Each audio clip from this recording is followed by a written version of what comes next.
Warning. This podcast may contain spoilers from whatever TV show or movie is mentioned. Please listen at your own discretion. Welcome to Viewers Anonymous. Yo, what's going on? Welcome to another. Ooh, snap. I almost did it again. I am Scoots Bronson.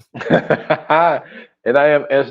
Foster. That's right. You tuned into another episode of the Viewers Anonymous podcast where we give you our very own reviews and takes of movies and TV straight out of Hollywood. And as you can see, I am excited. I am amped up to do this episode. What's going on with you, bro?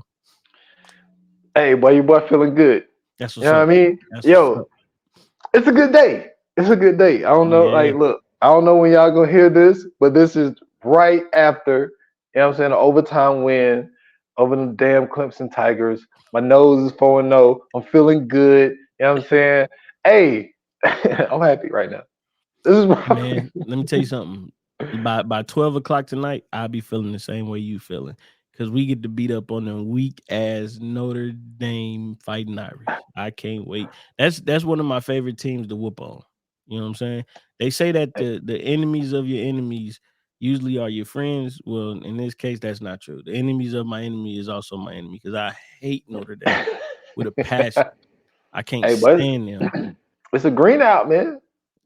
Hey, guess what? We about to go get that green. You know what I'm saying? We about to leave out of there with all that green. Cash in hand. You know what I'm saying? Cash in hand. Cash in hand. You know what I'm saying? Top 10 matchup, man. About to put them boys away. That's what's up, man. I will be watching. You know what I'm saying? Check them out. See what they see what they do, man. That's one of those primetime games, man. Yo, it's a lineup this week. It's a lot of good games. Absolutely. A lot of good games on today. So yeah, that's one of those games I will be tuned in on. You know, I'm with you, man. Like, because when it comes, like, Notre Dame is just one of those schools where it's just like, because they was the first like Catholic school to be able to form a good football team, they just put them on this pedestal, and they're just like, yo, Notre Dame has never been. Let's put it this way: it always been, not always. Most of the time, they are a good team. I've never seen a dominant Notre Dame team. To be honest with you, I've never seen them be a good team. Man, see, privileged. I'm not gonna do that, man. I'm not gonna do that. Privileged as wannabes, man. They overrated every year. They get talked about every year. They get ranked every year. I'm sick of them, bro. Everybody get put in conferences. What they want to do, they still want to be independent. Fuck Notre Dame. I hate them motherfuckers, man. I hate them almost as much as I hate that school up north. Look, man, I'm with you. I don't like them either. It's just, I just, like, just the whole stigma just always just rubbed me the wrong way. But nah, man, I'm feeling good, man. I know the naysayers they're gonna pull their little, you know, whatever they're gonna say about how the game went. That's fine. You know what I'm saying? Florida State's undefeated, 4-0. You know what I'm saying? Number 4 in the country. That's what it is right now. So I feel you. I ain't mad at you. I'm happy, man. I ain't mad at you. I hope that, you know what I'm saying, that all the players for Notre Dame graduate and get jobs. Yo, I saw something so funny, dude. Yeah. So somebody had posted. So you remember how I was telling you about the whole backstory on the Clemson kicker that's kicking today, right? Yeah. So he was doing like an internship at this place while he was doing online classes. And they said, that was gonna tell my dude, man, you can go ahead and go take your job. Absolutely. You need to, brother. Okay, I'm done. Oh, man, I'm done. How you make all of them except for the one you need? that ain't nah. You messed it up, man. He gonna stay in that internship. That job is gonna find a way to be like, man, we can't hire you. You're not reliable. And they're gonna bring that moment up, man. All right, man. Enough college football talk, because we could do this all day, man. Let's get into it, man. One of our favorite segments, possibly the favorite segment of our show, man. We call this What We Watching. You ready? Yes, sir. What we watching? What we watching?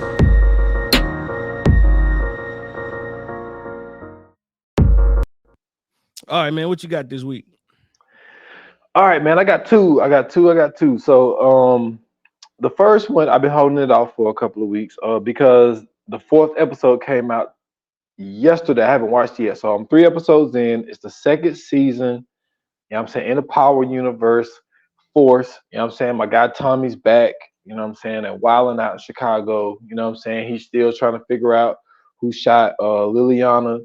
Mad she got killed. She was the finest girl on the show. The killer. I'm upset about that. But anyway, so he's still trying to figure that out. You know what I'm saying? He's back on FBI radar again. You know what I'm saying? We got the two brothers that are beefing. It's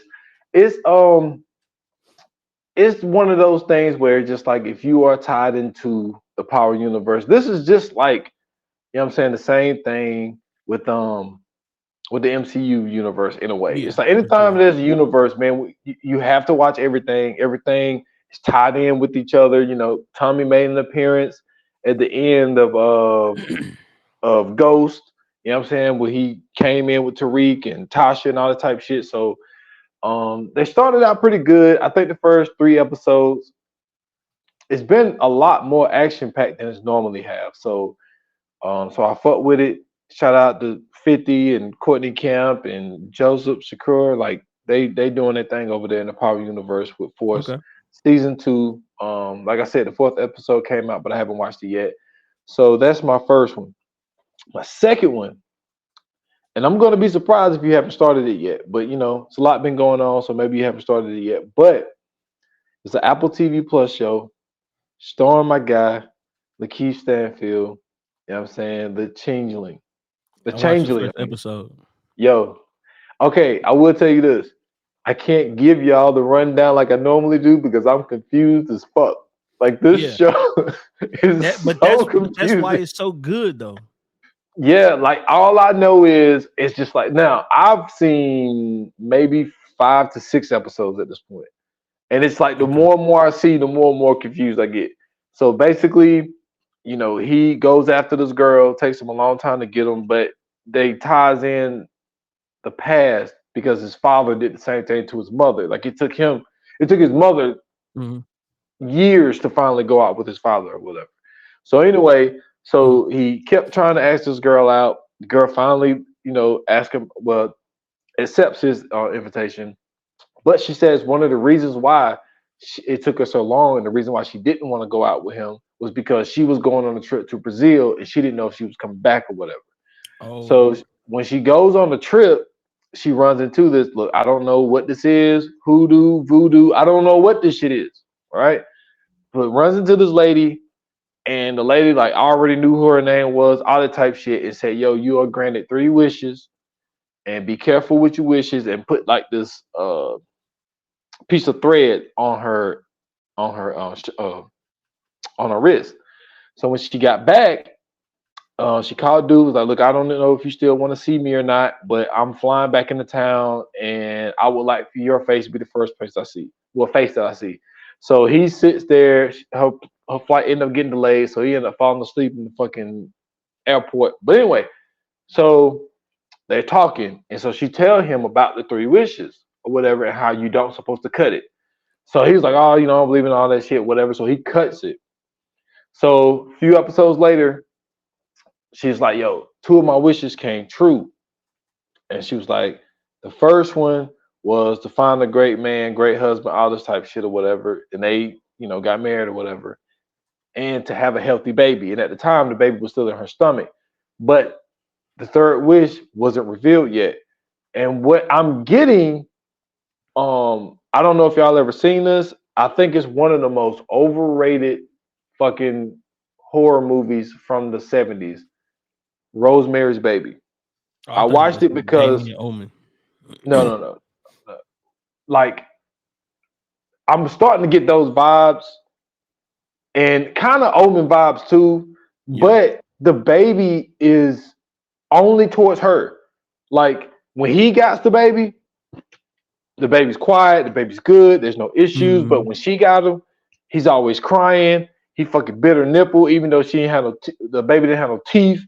Like it's just the wildest shit. So she is like convinced that it's not a baby.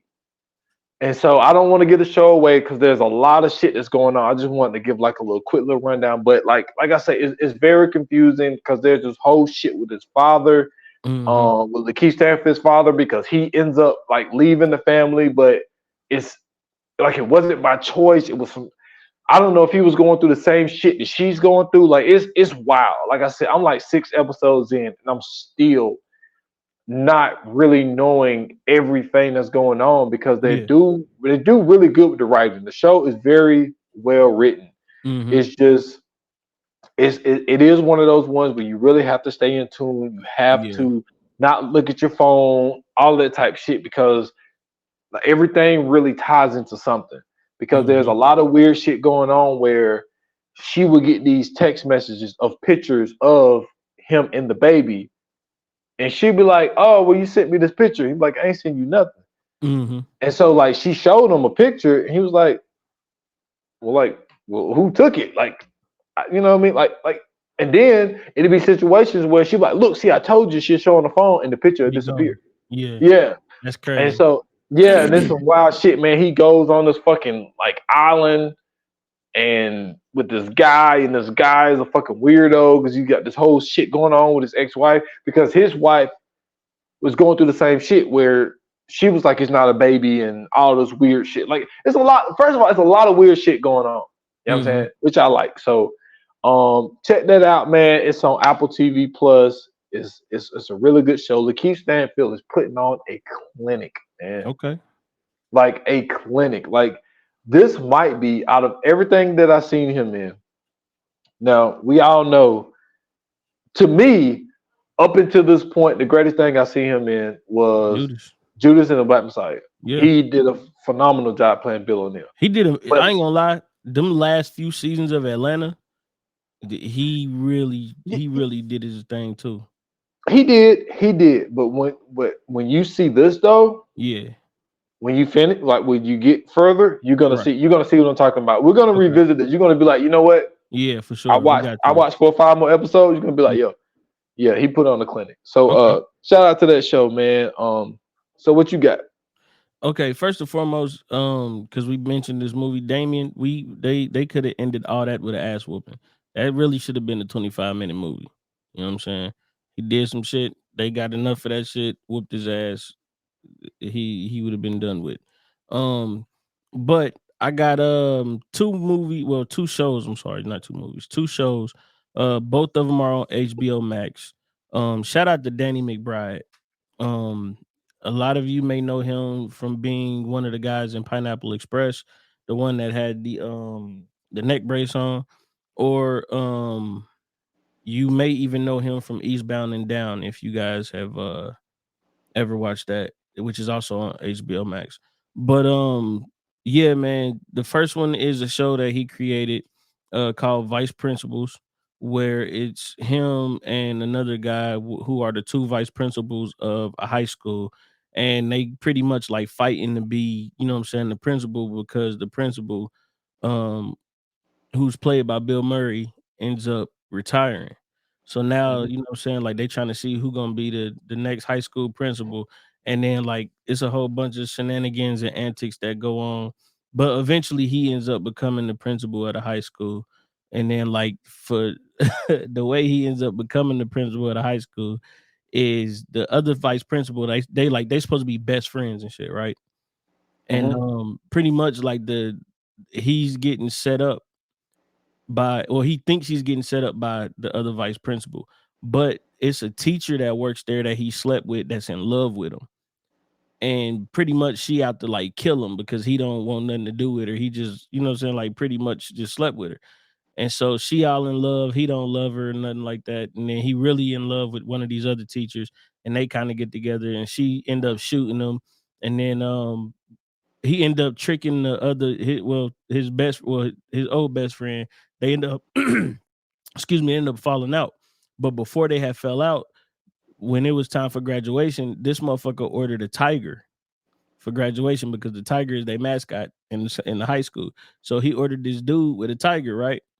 And so at the end of it all, basically, old girl is pretty much trying to take him out before graduation happens. And then he pretty much get the cops to stop her. She get away from the cops. She pretty much follow them all the way back to the high school during graduation. Try to kill him. Try to kill his girl, and then try to kill the other vice principal because now him and the vice principal is back cool again. She fails at doing all that, so they finally get back to the school right in time for graduation. But she followed them there, and at one point in time, they all sitting in the cafeteria where the tiger is at. Now the kids had already went up, took pictures with the tiger and everything else. The tiger was in the cage. She lets the tiger out the cage. Oh man. So they lock her in the cage and they trying to hurry up and get out. They trying to hurry up and get out of the school because the tiger is loose. So they evacuate everybody from the graduation and it's just them in the school now. So they trying to get out of there because the tiger done ran off. So they don't know where the tiger is. So the best friend that after they done, you know what I'm saying, got almost both got killed, you know what I'm saying, they piece it up. Like, you know what I'm saying, I was an asshole to you. He was like, nah, man, I was an asshole to you. So they end up being cool again. So the first vice principal, who is his best friend, this motherfucker see the tiger and he walking with a security guard and the lunch one of the dudes that work in the lunchroom. So he like, you know what I'm saying? He like, man, don't worry about it. I'm about to be one with the tiger. He was like, this is what man was made for, to conquer beasts and do all this other shit. So he making his whole long ass speech. So the security guard and the dude that work in the lunchroom is two black dudes. So they, you know what I'm saying? Like they sitting behind him, letting him go and letting him talk, but they trying to talk him out of it. Like, man, don't do it. Like, just come on, man, let's go. We gotta find a way out of here. Now the security guard was about to shoot the tiger, but the old vice principal stopped him. So this motherfucker reached out his hand. He reached out his hand and he like, that's right. He was like, I'm the king of you. He was like, man is greater than beast. You're my bitch now. And when he said that, the motherfucking tiger bit his hand. Oh shit. Yo, you stupid as fuck. The fucking tiger bit his hand, bro. And then like Danny McBride character go back in and save him and shit like that. So that's that, man. It's called Vice Principals. Y'all go check that out. And then the second one, man, is The Righteous Gemstones. If you have not seen this show, I pray you go watch this show. And I mean that with no pun intended. The Righteous Gemstones is about this family of evangelists. It's the dad, who is Dr. Gemstone, and then it's Jesse, who is the oldest. I forgot what the daughter and I forgot what the daughter's name is, and then it's the youngest son, Kelvin. So basically, they all, like, all three of them are fighting for the spot to become head of the church because the dad owned the mega church. So they all fighting for the head of the church. I'm gonna just tell you what happened in the first season. The rest of it you got to go watch yourself. It's 3 seasons altogether. So in the first season, there's somebody that's trying to kill Dr. Gemstone. They trying to figure out who it is. Nobody knows. They just all trying to figure out who it is. So mind you, they are pastors and they run a mega church. Okay, these niggas done kill people. These niggas tried to kidnap another pastor that they thought was trying to kill their dad, and instead one of the people that was in the congregation that was with him get shot with a shotgun. Then one of them get kidnapped. They got to go find out who get kidnapped. Then the dad, something happened to the dad. The dad gets sick or some shit like that. So the dudes the dad got shot. Some assassins came and shot the dad. So then these motherfuckers team up to go get the assassins, whoever killed his dad and all this other shit. And they come to find out it was this motherfucker that's working with them that's trying to start this Christian resort. So they basically trying to get them out of there so they could get the money from it. But you know what I'm saying? Just they could be the only ones that own the resort. So they end up finding out who it is and shit like that, and they end up getting their just due and getting their justice back. But when I tell you, bro, this shit is funny. This shit is comedy. It got Dan from Roseanne as the dad. I forgot what his name is. John something. John Goodman. Yeah, John Goodman. He's the dad. When I tell you, bro, this shit is hilarious. This shit is funny as fuck, bro. It's called The Righteous Gemstones, and it's on HBO Max as well. It's all by Danny McBride. He the star of both shows. But when I tell you, bro, this shit is nonstop laughter. I fucking my ribs was hurting from crying watching this shit. it's great, man. But check that out, man. That's what I got for what we watching. So, That's what's up. oh man, all right, let's get into it. So this movie that we have, man, is a very, very interesting movie. The reason that I the reason that I wanted to do this movie to begin with is because it hits so close to home because it's kind of where you can kind of see society going. Um, but first and foremost, this movie was created by Matt Judge, who is I believe he created like King of the Hill and all that type of shit.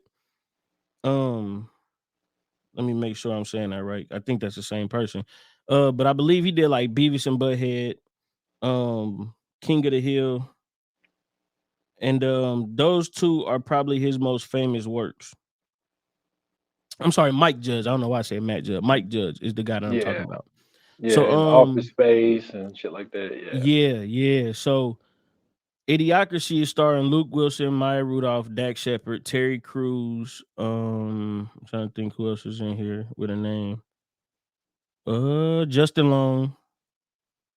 Uh, that's pretty much about it as far as people who you know, famous people. But pretty much this movie is about this guy that's in the military. Uh, he's just a dude that's just getting by every day. He's not really doing nothing important. And he pretty much gets recruited to do this experiment from the government, since he's already in the military and he, you know what I'm saying, he already up there. So he don't really do much. He don't really talk to people. So they like, yo, this is the perfect person for this experiment. You know what I'm saying? He's not gonna tell nobody what we doing, none of the other shit. And because they couldn't really find a female suitor, um, they ended up getting a prostitute off the streets to be the other part of the experiment. They were supposed to be put under for a whole year, and basically this was going to be the entrance into cryotherapy and, you know what I'm saying, helping people live longer, so on and so forth. Well, in the midst of the year, the scientist that did this ended up getting busted because he ended up being the head of a prostitution ring, and and he was working alongside the pimp that they got the prostitute from, who also ended up going to jail too. They tore down the facility, and they ended up, instead of being asleep for a year, they ended up being asleep for 500 years. And what happened was, because people were so infatuated with everything else except education, um the society had gotten dumber and dumber and dumber and dumber in 500 years, so much so to where this was possibly the stupidest society we've had in the world since probably, you know what I'm saying, the beginning of time. These two, they end up basically waking up and now they're the two smartest people in the world. So that's just a quick synopsis of how all this shit goes. Now, um you seeing this for the first time, what what Mhm. did you think about this movie? Well, first of all, we have to tell the people if you've never seen this before. Um, Old girl pimp name was Upgrade, right? Yes, Upgrade. But not only was it Upgrade, it was spelled UP Great R. Now look, now I'm looking up because it got great in it. It's, Mhm. yo, these people stupid. So, all right, it's UPGRAYEDD. You That's know how why they it's DD? spell. That's why they spell Upgrade. Do you know why it And was it's played DD? by Scarface. Yeah, but do you know why he had DD at the end? Why he had DD at the For a double dose of this pimping, man. end. These motherfuckers is stupid, man. Hilarious. Stupid. Okay, so first time watching it, right? I felt like I'm dumber now. All right. I lost some brain cells watching this shit, yo. For I'm sure. watching this. No, and I love the way that they started the whole shit, right? Mm-hmm. Where first of all they were saying that Joe was, you know, one of the reasons they chose him, not only because he didn't have no family, his parents are dead, and all that type of shit. It was the fact that when they did his testing, he was literally average He of was an everything. average Joe. Like literally, like not to the point where at the end it all graded out to be average. Let's say he was high in this one, low in this one, and because he was in he was literally average in across the everything board. across the board. And so what made it funny was when they showed the couple, you know, suburban white couple, you know what I'm saying? They got their shit together Yep. and they're like, yo, well, we don't want to have a baby yet because, you know, we want to make sure everything is good. We got savings. We got, you know what I'm saying? Our mortgage is intact. Careers. Yeah, they got everything. They planning everything out. Yeah. So then they go to the other couple. Poor couple. These motherfuckers got 20 kids running around. They ain't got no money. They poor as fuck. They dumb as fuck. And it's just like that's that thing where you see a lot of people who end up just having like a lot of kids and they have that cycle of just making a whole bunch of dumb decisions. Nobody is getting their shit together. Look, I mean, most people aren't ready. A lot of people aren't able to be able to sit down and plan this whole shit out. You know what I'm saying? You can, I guess, if you want to put me in that category, you can. I had my first child, then I got married, then I had my second child. So it's like, you know, everybody's situation is different. And was I ready?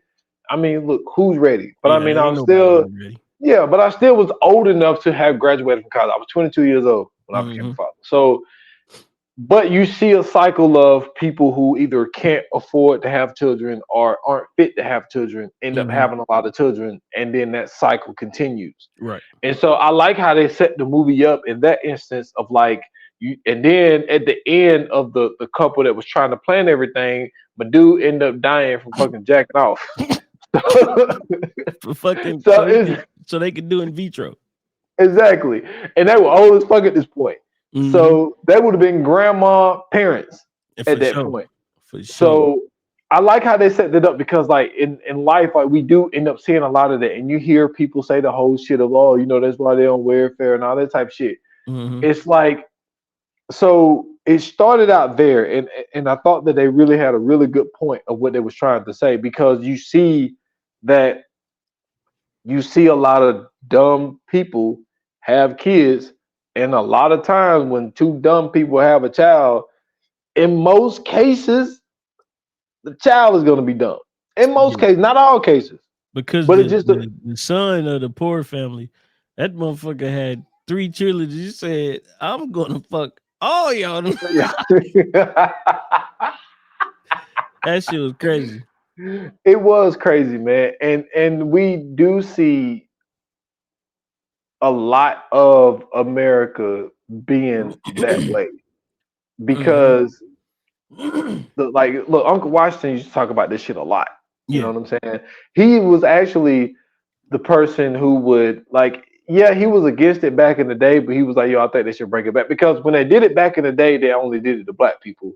So black people couldn't vote. They would give literacy tests and just basically know that most black people in that time, you know, a lot of them had to drop out of school because they had to help their parents work. You know, there's a lot of different factors of why they chose to give out literacy tests in the black people in the South and they couldn't pass it. But like he was one of those people like, yeah, like, that was fucked up. He was like, but today we need to give that shit, but we need to give it to all races. Like his thing was like, we're giving it to everybody. Like we just ain't gonna definitely give it to everybody in government. If they hold government office, they definitely need the literacy test. Yeah, so I understand completely what he was trying to say because you see a lot of the shit that's going on today. And now this movie, maybe it's not to that instance, but they made a really, really great point within it being funny. They made it funny, but you know what I'm saying? They made a good point in what they was trying to show us. So look, I don't know how many times you've seen this shit, but watching this shit over again, how did you feel? Okay, so first and foremost, this is why well, this is one of the main reasons I am a huge fan of comedy. Because comedy can give you social commentary and can be as to the point as they want to be. and it's for most people it's not, you know what I'm saying, too over the top or too aggressive, right? Mm-hmm. Because it's a thing that people say is, you know, you putting the medicine in the candy. Another movie that this reminds me of that I love to the, oh man, to the end of time is Borat, right? Mm-hmm. If you watch Borat for the surface, it's a funny movie. But if you really pay attention to the stuff that was going on in Borat, you understand that this movie is not just a funny movie, but it's a movie that gives you some very important social commentary. Um, and I feel like that's exactly what this movie did. This movie had kind of showed you where society was headed, right? Where society could be in the future. Um, the start of the movie, like you had brought up, when they were showing the two different families, they were showing a very well, not wealthy, but a very well-to-do family, and then they were showing another family who wasn't so well-to-do. Um, and what you notice is that the family who wasn't so well-to-do, they were having kids.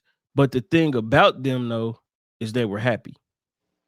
They started off, if you really pay attention, they Mm-hmm. started off, you know what I'm saying, arguing and fighting and everything else like that. But in the end, you seen that there was love there, right? Even Mm-hmm. throughout the duration of them going back and forth, it was still some drama and everything else. But in the end, they had loved each other because they was one big ass family.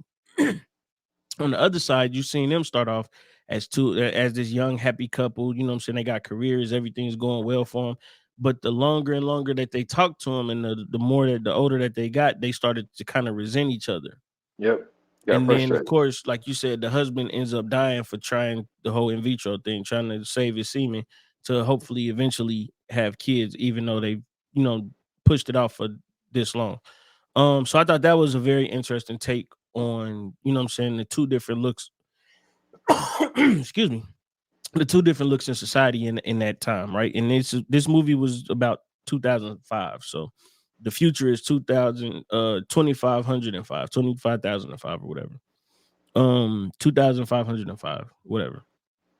Well, once they jumped into the future and they started to realize kind of what was going on, I think that what was interesting about um what was going on in the new society, the futuristic society, was that the corporations were running things. I don't know if you caught that. The Oh yeah. corporations was running everything. Either it was, you know what I'm saying, the Brano company, Yeah. or you know what I'm saying, what was Carl's Jr. was running shit. Yeah. You Carl know what I'm Jr. saying? Yeah. Like it was just a bunch of companies running things. And the reason that I said that this movie to me kind of resembles everything that's going on is because you start to see um you start to see all of this stuff happening today, right? You start to see all of this stuff going on today, whether it's um whether it's, you know, the Apple TV buying up stuff and making a monopoly, whether it's Netflix making a monopoly, you know what I'm saying? Whether it's, Amazon being the type of company it is, buying all these other small companies and becoming a monopoly. You know what I'm saying? Like we really starting to see how all of that is coming into play. Like is 9 times out of 10, if you getting something on the internet, if you buying something on the internet, if it ain't through Amazon, it's like it's a slim chance that you could find something that's not even connected through Amazon. You know what I'm Mm-hmm. saying? Like, even the way that even the way that they're monopolizing sports, like Apple TV just, you know what I'm saying, just got a deal with the MLS. You know what I'm saying? YouTube just did a deal with the NFL. Amazon got a deal with the NFL. Amazon also got a deal with the NBA. Like it, so to me, it was just showing you about how these corporations are monopolizing everything and turning everything into turning everything into one big, you know what I'm saying, conglomerate.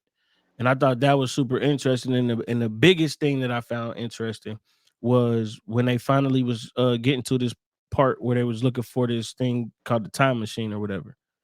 And Frito had took them there, and they went to a fucking Costco. And that was a big ass Costco. Like that Costco was That big Costco as was shit. huge, boy. Yeah, that Costco was big as shit. But the fact that when they were walking through there, he was like, "Yeah, it's gonna be." He said, "Yeah, it's down this aisle here. It'll take us an hour to get there." And you thinking like, how the fuck are you walking through a Costco for an hour trying to get to a certain, you know what I'm saying, a certain place? But you realize though that this is possibly where society could be headed. Like, even though it's not Costco, but this could be Walmart in the future. You know what Yeah, I'm saying? Walmart could be that group that has that big ass building that you got to go to. He said like even Frito, because he was supposed to be a lawyer, which was hilarious as fuck to me.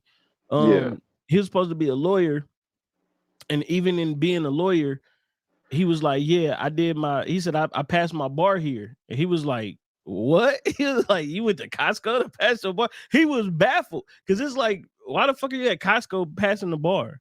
But that was the way that their society went. And another interesting thing before I finish, another interesting thing, and I don't know if anybody has seen this, is if they paid attention to this. When they were showing him watching TV, and he was watching that Al My Ball show or whatever, and they was doing that. If you notice, when he was watching it, it had like a small screen on the what's the name, but it was ads all around the screen. yeah. I thought that was, I was like, yo, this, to me, like watching it now, this movie is fucking genius. And also, what they did with everything that you said, another thing that they did was we went backwards with women. Mm-hmm. If you notice, everything was only about sex when it came to women. Man, You know what I'm saying? Like man. the whole scene where when he told them that he was taking Rita, like behind the tree or whatever, Mm-hmm. like he was trying to talk to them regular, but they didn't Mm-hmm. get it. So then he had to make it seem like, yo, well, we're gonna go do the sex thing. Because remember, they was gonna arrest Rita for taking money from one dude, but she never gave him no sex. Right. So they kind of went backwards with women too by diminishing them and their value by saying Mm-hmm. y'all are, we seen the whole little whorehouses thing that they had. They had advertisements and shit. It was like for like H&R Block. It was like H&R Butt or whatever the fuck they called it or No, they whatever. turned Fuddruckers to butt fuckers. Yeah, like it was, and And then they had a kid's birthday party.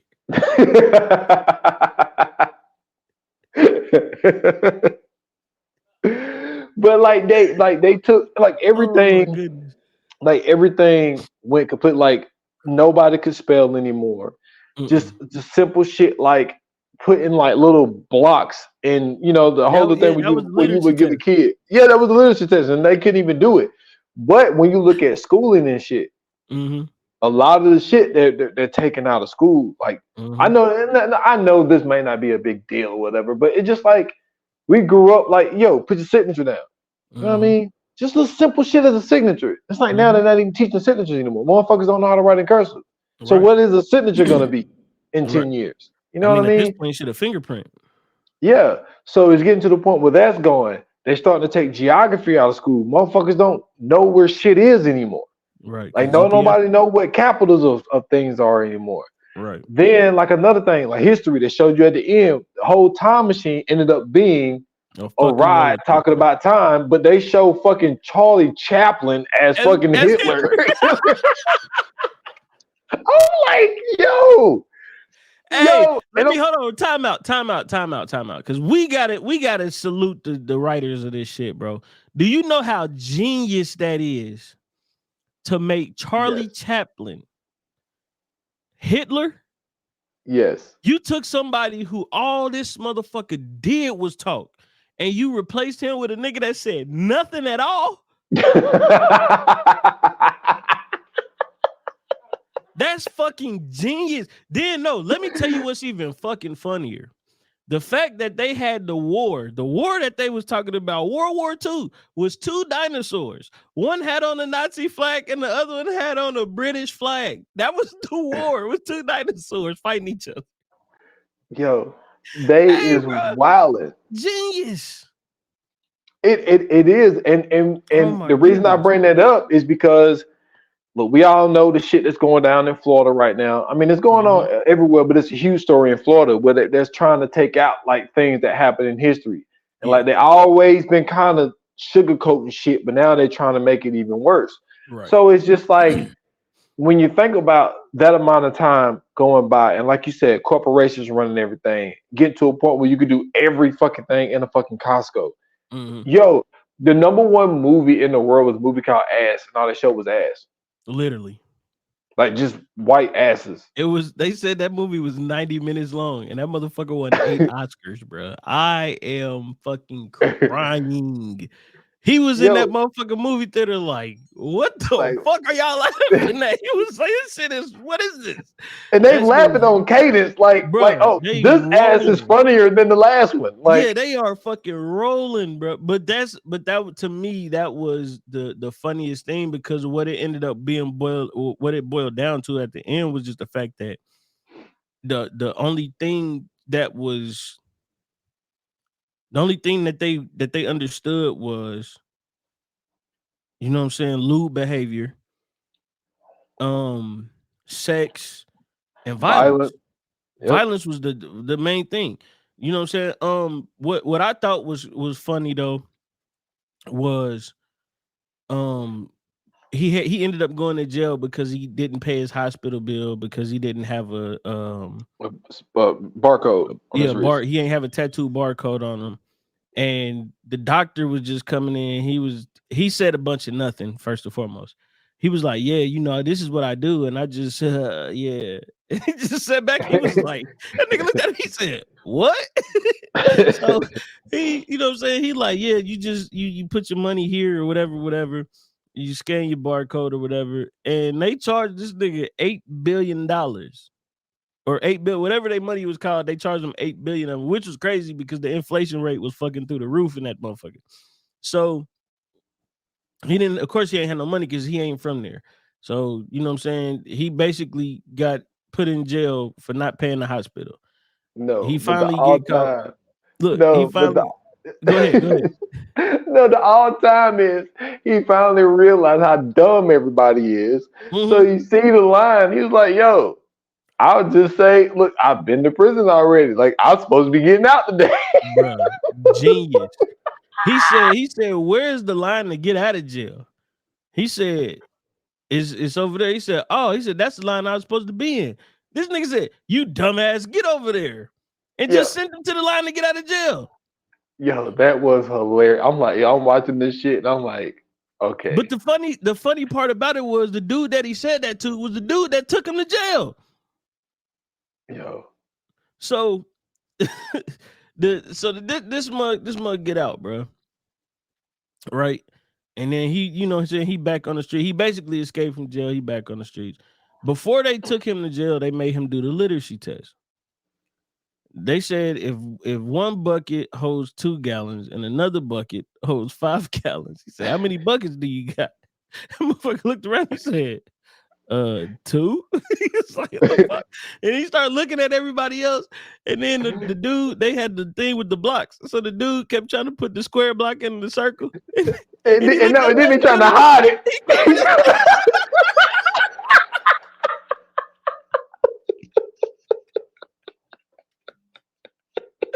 Hey, bro, I was so weak, bro. I'm like, fam, nobody's cheating off you. I promise, bro. Like, nobody's trying to cheat off this dude. So basically what ended up happening was because he was the only one who had some common sense, he ended up becoming the smartest person in the world because he aced the test. And then he ended up pretty much going to work for the White House.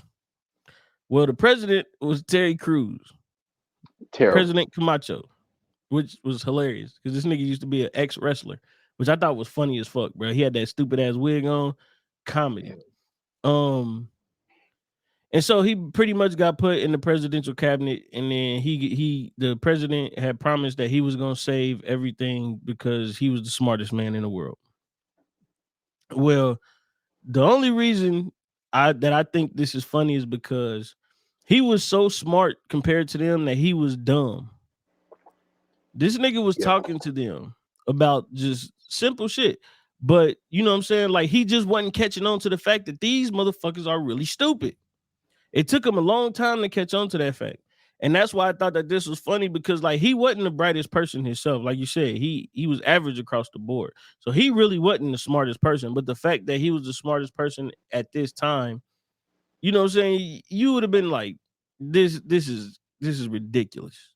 But he finds out this one thing, you know what I'm saying, that the pretty much the world, well, at the time America is out of, you know what I'm saying, the food. They running out of food. And he was saying something about saving the crops. But he told him, you got a week to do this. If you could, you know what I'm saying, save the crops, then pretty much, you know what I'm saying, we'll give you a pardon. Well, come to find out that they were watering the crops with a Gatorade-like substance. It got electrolytes. The company was Brano, and Brano was watering crops with the energy drink or sports drink. And it said it has this, the slogan was, it has the stuff that plants want. It has electrolytes. That scene at the table where this nigga was talking about water and they said the stuff in the toilet, and he was like, yeah. Like, nigga, what else would you? He was like, what else?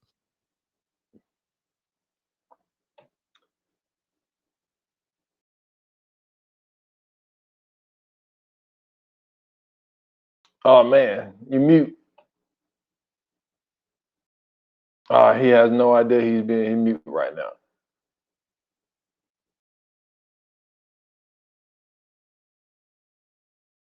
Oh shit, my fault. Oh my goodness, man. All right, can you hear me now? Yeah. Yeah, I'm sorry.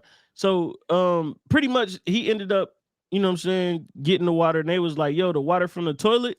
And he was like, yeah. He was like, what did you expect? Like, we said we need water. So, you know what I'm saying? I'm pretty sure that the crops will grow. So he convinced them to get the water from the toilet, start using it to pretty much, you know what I'm saying, water the crops. Well, a week go by, nothing happens. So they like, man, your ass going to jail. Not only did you use the water from the toilet to motherfucking spray the crops, but motherfucker Brano is down 0% in the stock. Everybody got fired because everybody worked for Brano. So everybody lose their motherfucking jobs. They at the White House rioting, and they about to try to kill this motherfucker. They put him in this thing called rehabilitation.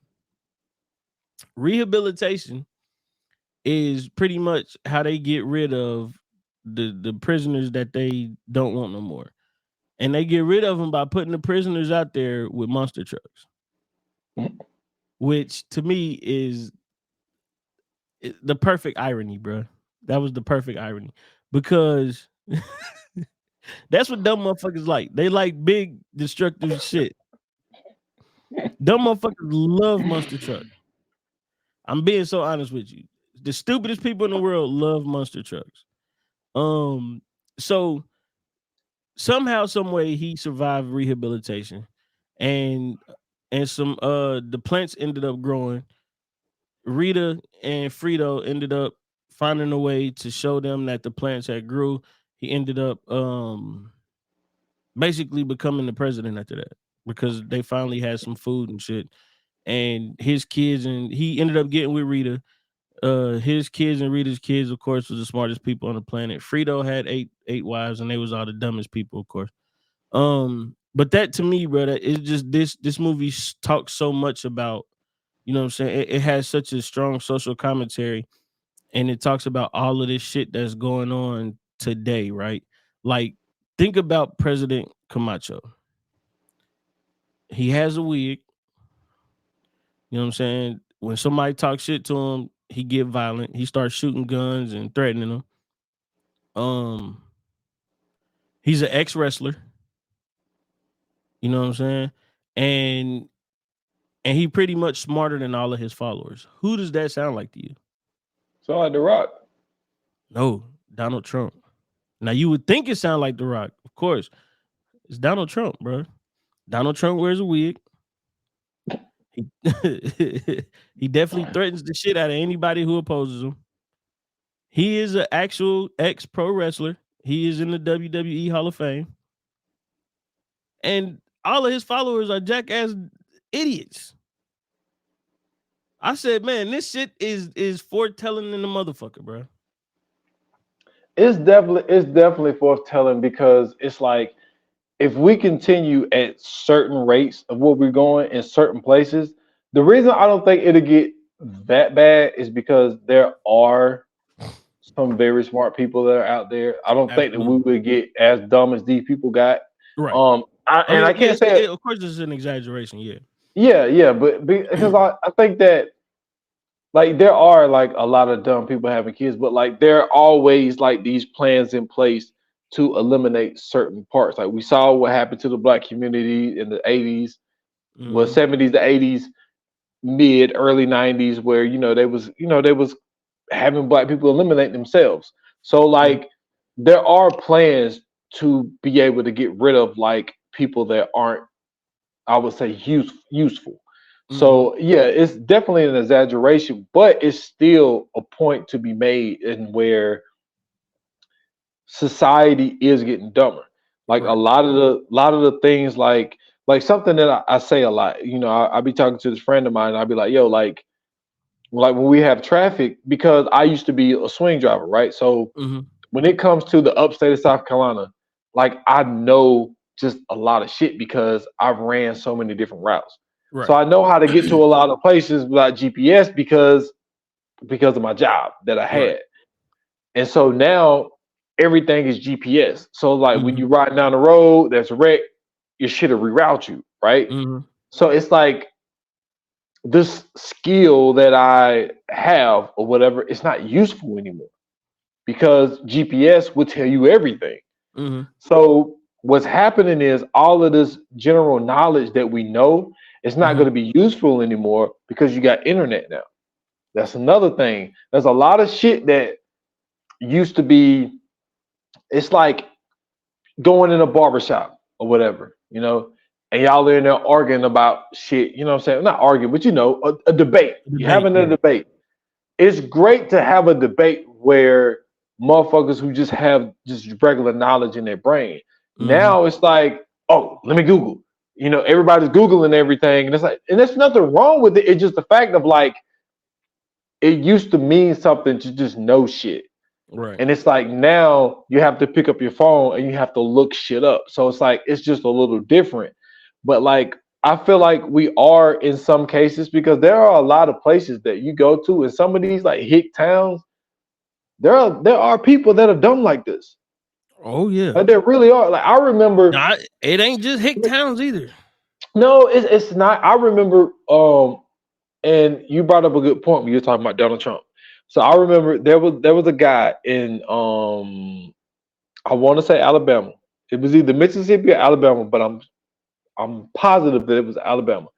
So there was a guy that was running for some seat. I can't remember what it was. Sorry, y'all, but it's blanking right now. So there were people that were. It was like a town hall thing. It was televised and everything. And one of the things that the Democrats was using against the guy is that the guy was like messing around with like this 13-year-old or whatever when he was like in his 30s or 40s or some shit. Right. And there was a guy on live TV. Live TV said, "Oh, well, 40 years ago, you would have loved for your daughter to be with a guy like this, even though she was 14 years old." And it's like, are you fucking kidding me? He said this shit on live TV like there was no problem. He said it like there was no problem. And like, look, I get it. Back in the day, 50, 60 years ago, okay, yeah, it was a little different times. Look, Elvis fucking married a girl when she was like 15 or some shit like that, when he was in his 30s. So, okay, I get it. But this is the thing. We have evolved as people. Exactly. We have more information. When you're given more information, you update shit. Motherfuckers can't be making decisions at 14, 15 years old that are grown ass decisions. And people that know better shouldn't be fucking with somebody that young. So it's just that you have to evolve with the times. And what this movie shows you is that the people don't evolve with the time. Like everybody just get dumber. And so it's definitely an exaggeration. I don't think it would ever get as bad as what this movie is, but this movie is all about comedy. It's being funny. It's giving you a message, but it's being funny at the same time. Right. So I like how they was able to tie two things into one and to show you like, yo, if we don't get our shit together, like this is what it could be like. Now, as far as the brand shit, unfortunately, I don't see that going away. I think that there's going to be, I think there's going to be, I don't know, 5 or like in football, there's 5. Well, it ain't even that no more. It used to be 5 power conferences. Yeah, it's not even 5 power conferences. Exactly. It's about to be 3 now. So it's like, but I can see where it's going to get to a point where it's about 8 to 10 companies that fucking run everything. And they're going to be more powerful than the government. Look at the NRA. The NRA fucking run the government right now. Absolutely. Okay, so and I'm glad you had mentioned that the dude that was running for office, because just to show you the way that society, there's a group of people in society that don't think for shit. Now, I don't know if this was scripted. I don't know if this was real. I don't know. I just know that I seen a clip a long time ago when Trump was running for president. And the Daily Show used to send one of their correspondents out to the Trump rallies. And it was this one interview that the correspondent did with this guy. And clearly this dude was racist, right? It was obvious because the election was between Donald Trump and Hillary Clinton. This nigga just started talking about Obama. So he was like, yeah, we need to get Trump in there. And he was like, yeah. And he asked him something, and then he said something about Hillary Clinton. So he was like, yeah, Obama is such and such and such and such. So then he says, yeah. He said, so what about Obama don't you like? He said, well, he said he wants to give a lot of power to the gays and the Jews. And then he said, okay. And he was like, and then I'm pretty sure he had something to do with 9/11. And he was like, he was like, he said, how do you know? He said, what do you mean he had something to do with 9/11? He was like, I'm pretty sure he did. He said, well, what do you mean? He said, well, hell, when it happened, he didn't do anything about it. He wasn't in his office. No, he said he didn't do anything about it. And then the correspondent said, well, yeah, because Obama wasn't in office during 9/11. He said, my point exactly. Said, oh shit. Listen, like I said, I don't know if it's scripted. I don't know if it's real. But if it is, if it's scripted, genius. If it's not, I'll pray for this country because people like that are voting. Oh, man. 9/11, my nigga. Barack Obama was an alderman during 9/11. Like, what? Like, I mean, that was just that shit. Like, I really just sat in my seat and watched that shit. Like, wow, like this motherfucker really believes that Barack Obama had something to do with 9/11. Yo, Bush, that was the time. We never seen a president as much as we saw Bush fucking the year of 2001 and the end of 2001 to like 2003 is almost like he was on TV more than any fucking president. And bro, when they went and told that nigga the towers dropped and he was in that classroom with kid, if you ever watch Fahrenheit 9/11, because this is where I seen it at Fahrenheit 9/11. With I think Michael Moore did that one. There's a scene where one of the Secret Service members goes to George Bush, whisper in his ear. He whispers in his ear about what's going on during 9/11. He's supposed to be reading the book to these kids. The book is upside down. Yes, I saw that. I didn't see it there, but I saw that. Nigga, I didn't give a fuck about what dude told him. I'm questioning the fact of how is he reading this story to these kids with this book upside down? What kind of superpowers does this nigga have? Because I'm like, what? Nobody said nothing. Man, listen, bro. I just this, like I said, man, this movie is so foretelling, bro. It really does a lot to kind of show you where we could possibly be headed as a society. And I think the most important part wasn't the fact that the people were stupid. I think it was more so the fact that, you know what I'm saying, like they really had 2 or 3 companies running everything. You know what I'm saying?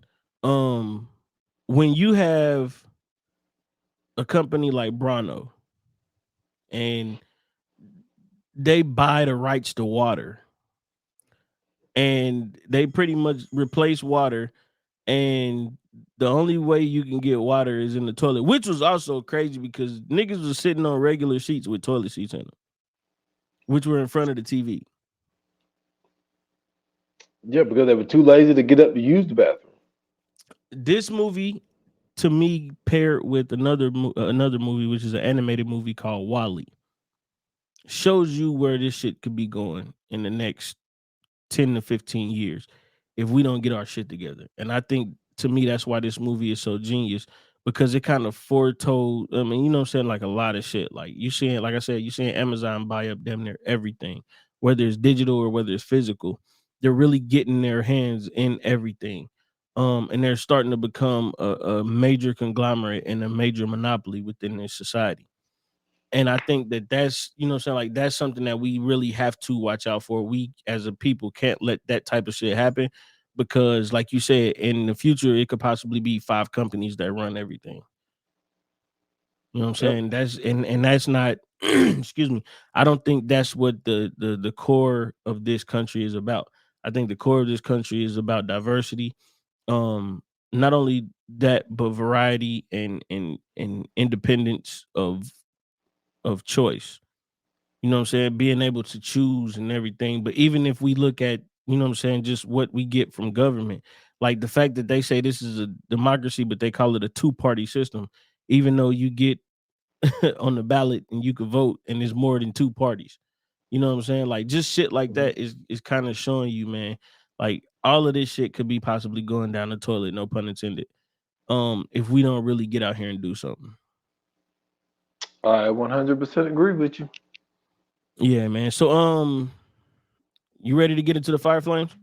Let's do it, man. Let's do it. Yoga fire. Yoga flame. All right, bro. So what you got? All right, man. So, like I mentioned earlier, my first time watching this, I think Luke Wilson is like, I think he's the best at being like the dumb guy. You know what I mean? We seen him do the same thing in Blue Street, where he was like the dumb, like the guy that's just have no common sense. Like I think he plays that well, that part very well. I think Maya Rudolph did a really good job. I thought it was funny that even though it's 500 years later, she's still scared the upgrade is gonna come and fuck her up. Like I thought that part was hilarious. That was fucking hilarious. That motherfucker threw a rock through the window. She said, "Oh shit, it's upgrade." Upgrade. Hey He man, was shout like, out to yo. Maya Rudolph, bro. She is fucking hilarious, man. Yes, it was just so funny the fact that he was like, "Yo, like it's 500 years later. Like I'm pretty sure upgrade is dead." Yeah. So, and then it was just funny the fact that like he really thought that he see like all the dumb shit that's going on that there really was a fucking time machine that was gonna take him back to the year 2005 or whatever. But with all that being said, the message in the movie was dope. I did get dumber watching this shit. Felt like this was my worst performance on the podcast today. I think, and I'm gonna blame it all on this movie. But with all that being said, I'm gonna give it a 3. This is not a bad 3. It's a 3 of the fact of like we talk about this all the time. You are the comedy guy on this show. It's not that I don't like comedy. It's just I don't know. And I love to laugh and all that type shit, but it's just like it was one of those things where now it's a good stupid, like it's like one of the things where it's like, yo, this movie was so stupid, it's good. It's one of those type things. Yeah. Like this movie is so stupid, it's good. Like there's laugh out loud moments where it's like, yo, that shit was so fucking stupid. They're like when they're sitting at the table and they was like, you mean the water from the toilet? And he was like, yeah. And they was like, but it has electrolytes. Like everybody's got to say it, but it has electrolytes. He said, what does electrolytes mean? And nobody had to answer. And it was just like shit like that. Like it's funny. It's really a funny movie. But when you really look at life and how things are going, it's like obviously it's an exaggeration. I don't think it'll get this bad, but there is a message within the funny. Right. So I'm gonna give it a 3. That's what's up, man. So for me, like I said, man, this you asked how many times I've seen it. The first time I ever seen it, it was pretty much recommended to me by one of my mentors in high school. Because we had a conversation about where technology was going and in the future. It's one scene in this movie though that I didn't mention to me that made me laugh super, super hard. Only because as as a podcaster, this is what made me pay attention to this so much rewatching this. There's a scene where he first gets to the White House and the cabinet is talking to him. And the one guy's like, I'm the Secretary of the Interior, brought to you by Carl's Jr. Yeah. And he looked at him like, the fuck? Then he started talking again. He said, something by Carl's Jr. And he said, brought to you by Carl's Jr. He said, why do you keep saying that, man? He said, no, he said, how many times are you going to say that? He said, as many times as they pay me to say it, motherfucker. But I start laughing because I'm like, God damn, bro. Like, that's really what a lot of this shit has come to. Like, everything is damn near becoming an ad. Like, bro, like if you ever played a game on your phone, it's ads. It's terrible. Man, if you don't pay for YouTube, it's an ad. If you don't pay for Hulu, or I mean, even if you do pay for Hulu at this point, if you don't pay a certain price point for Hulu, there's an ad. I mean, if you listening to Pandora or Spotify for free, there's an ad. Like everything is advertisements, and it's like, yo, they are hitting us over the head left and right. You know what I'm saying? With something to sell us. Even if it ain't the shit that you care about, they'll find a way to get your data, to find the stuff that you like, to advertise that personally to you. And that's something that made me laugh. But to me, the genius of this movie really stood out. Like I said, it's a super funny movie, of course, but the underlying theme of this movie is really more important than the comedy in this movie. The cast is great, perfect for this. Maya Rudolph, you know what I'm saying? She got a comedy background. Luke Wilson, I'm kind of with you with Luke Wilson. Like everything he does play is kind of like a ditzy character. Which to me, like, it makes sense because like Owen Wilson is kind of the same way. He'll play some characters that kind of got a little bit more common sense, but for the most part, like they play those like ditzy characters. Terry Crews was hilarious as fucking this. Dak Shepard, shout out to him because I ain't seen him in I don't know how long, but to, you know what I'm saying, see him in this movie again is dope. If you guys don't know who Dak Shepard is, he used to be one of the extras on Punk'd, and then he ended up like getting into movies and doing his thing in comedy, and he ended up, you know what I'm saying, being like one of those guys that was cool, you know what I'm saying, like great to watch in comedy movies. But for me, I gotta go one step above you, man, or half a step above you, and give it a 3.5, only because of the social commentary in this. Like I said, to me, this kind of rivals Borat with everything that Borat had did, and you know what I'm saying, had kind of pointed out and stuff like that. And that's what I appreciate about, you know what I'm saying, comedy movies, because they're able to do that without actually being so upfront with you. They're able to kind of hide the lessons and the education in certain things. Same thing with stand up, but just being able to point out certain things and, you know what I'm saying, and give you a lesson without actually just, you know what I'm saying, flat out doing that. It's a great way to kind of get educated on certain stuff through comedy, and I appreciate that. So let's move on, man. Let's get into the coming soon. Let's do it. Coming soon to own on video and DVD. All right. This next episode that we bringing to you, we went from comedy to drug dealing. Yeah, I was about to say the good stuff, but I mean, technically, that's really what this movie is about. It's about the good stuff. That's right. We bring in. Whoa. Let me phrase this right.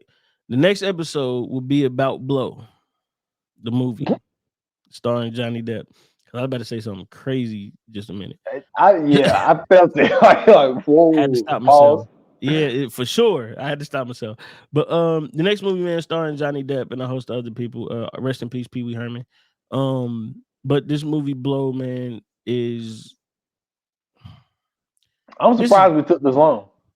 I'm not at all. And I'll tell you why. And I'll tell you why.